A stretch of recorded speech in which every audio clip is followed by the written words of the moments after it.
Hello guys! It's Plantorny G and today, sasama kayo sa isang kakaibang food trip.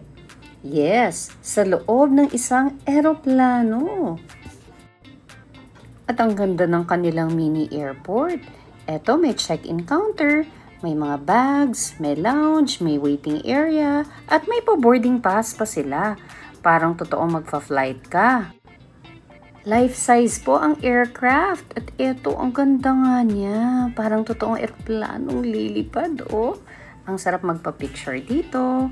Para bang, kunwari, lilipad ka kahit hindi naman. So, pagpasok mo po sa check-in counter, instead of checking in, dito na po mag-order ng food na gusto mo.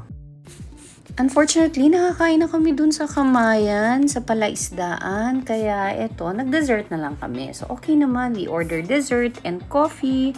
Super sarap lahat. Hindi masyadong mataas yung expectation ko. Akala ko yung food nila puro aesthetic. Pero hindi. Ang sarap ng pagkain. Ang generous pa ng servings. Ang lalaki rin ng plates. And ang presentation ay grabe. Parang pang first class.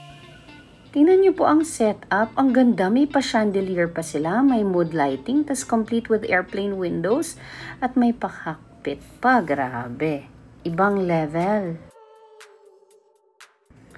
Tapos yung mga nagsaserve ng mga staff, naka-uniform din ng cabin crew. Parang real flight attendants. And very warm and accommodating sila. Ang saya talaga ng vibes.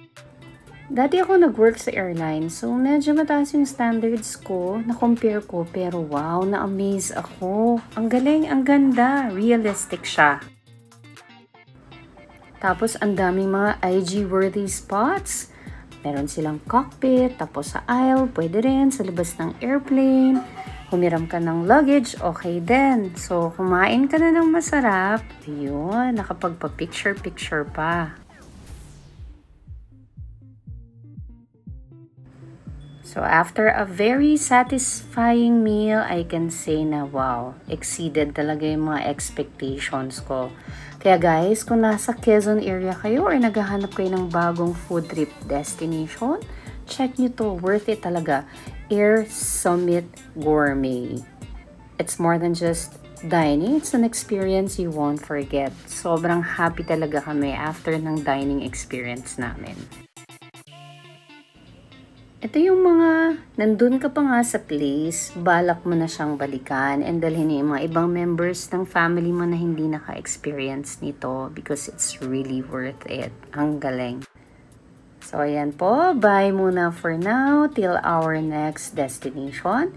And thank you for watching. Don't forget to like, share, and subscribe for more food, travel, and nature adventures with me, Plantorny G. I'll see you on our next trip. Bye for now. Ang Air Summit Gourmet po ay nasa Tayabas, Quezon Province. Nandito po sa comment section ang kanilang Facebook page. Check it out!